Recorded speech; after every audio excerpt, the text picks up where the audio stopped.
So you're probably asking yourself, a Skeleton King guide? Seriously? Yeah, just watch it. I think you'll learn a lot. Basically, my point is, as we've seen, the bosses don't get any new abilities in the later difficulty levels shown by the Brady guide slide right here. And that may be a big deal when it comes to Inferno. A lot of people have killed this boss. You've probably seen this boss killed a million times, but I don't think you've really scrutinized all the abilities and exactly how they work like I'm about to show you. So let's get to it. Skeleton King. Two basic things we gotta know. He's got an extremely slow attack, and in Diablo 3, the slower the attack, the slower the mob, the easier it is to not get hit by it. Fact number 2. He, in normal mode, is CC resistant by 25%. So we can hypothesize that in Nightmare it'll be 50%, in Hell it'll be 75%, and in Inferno there's a good chance he'll actually be immune to all CC. Now, Skeleton King, he has certain triggers, and these triggers are all ranged based. So each ranged has 3 potential abilities that can be used, and each one has a priority. So the first ability has the highest priority, the second priority, and the third, the least prioritized used. When you're in melee range, this is the first area where he will trigger his abilities. The first thing you can do, and the most common one, he'll take a swing at you, as you can see there. Now the swing is dodgeable. It's pretty easy to dodge if you're just outside the range. So if you're just inside the melee range and you just walk out, you'll dodge the swing, no problem. Next on the priority list in the melee range is he can spawn skeletons. So he just casts them up. Typically he'll do it twice. So he'll cast a bunch of skeletons and then he'll teleport away, cast another bunch of skeletons. Now, with the skeleton cast, there's one very important fact. If you interrupt it with a stun or whatever kind of other CC that you may have, the only thing he can do after an interrupted skeleton spawn is try to cast another skeleton spawn.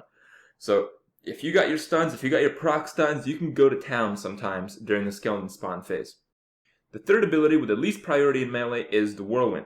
So the whirlwind is a targeted ability. It's usually 3 AoE attacks, but sometimes it's 2, sometimes it's 4. The first of the attacks does triple damage, so you really need to avoid that, and probably on Inferno you probably want to avoid all damage to begin with. And another fact is that it also damages friendly mobs. So if there's a bunch of skeletons around him when he does a whirlwind, he'll actually damage his own mobs, his own adds, with his whirlwind. And lastly, the whirlwind is always followed by a skeleton spawn.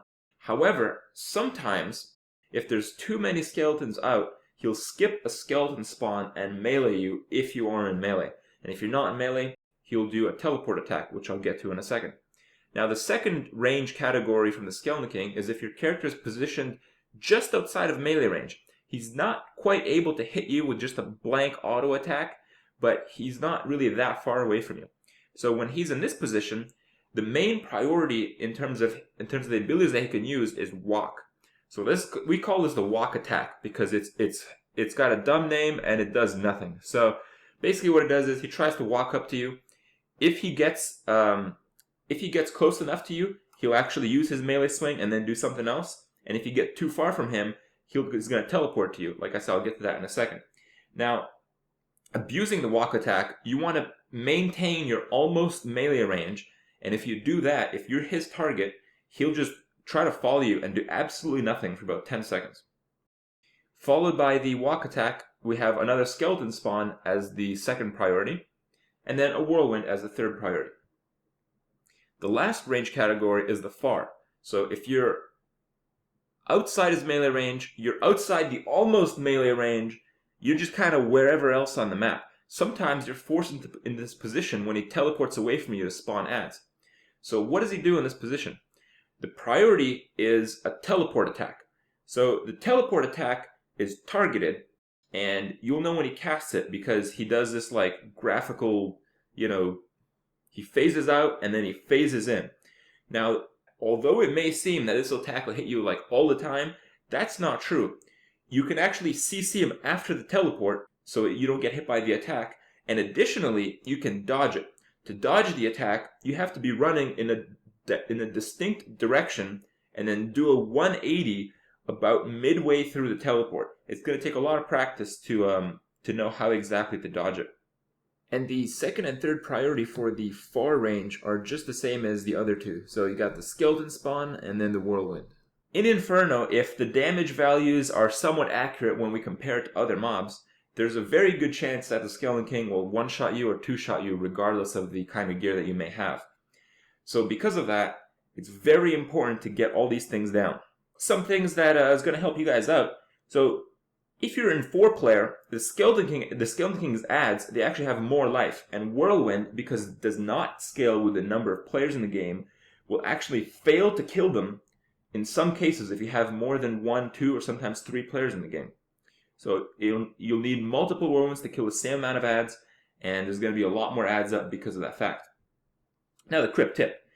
Don't stand near the wall. Sometimes he's going to just randomly teleport on you, or he's going to cast adds when you're not seeing him, and you might get stuck. You might get cornered and surrounded by adds. You do not want to be in that position, because skeletons hit really hard. And if the king has a large group, and you can't get in melee range easily, you're going to have to go in the open and try to dodge a teleport attack. Because the skeletons, you got to really avoid that damage in some cases. Also, the Skeleton King damage, it'll interrupt a res. If you're in a multiplayer game and someone's died for whatever reason, you can res them by just clicking on their cross. However, if the Skeleton King damages you with any one of his attacks, it'll interrupt your res cast.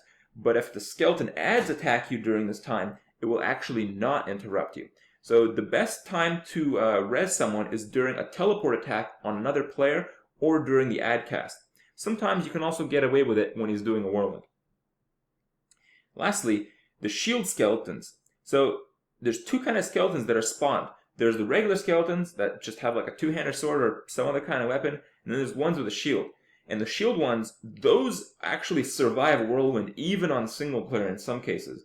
And what you can do is, you can CC them, so you can stun them, blind them, whatever, when the whirlwind starts, because they actually have less base life. The only reason they're harder to kill is because of their shield. But if they're CC'd, they can't block the whirlwind attack, so they're going to get demolished. Anyway, guys, most of the footage you've seen, it's from the beta. It's on normal Skeleton King. I get it. It's pretty easy, but I was able to get it. I was able to get a Skeleton King kill.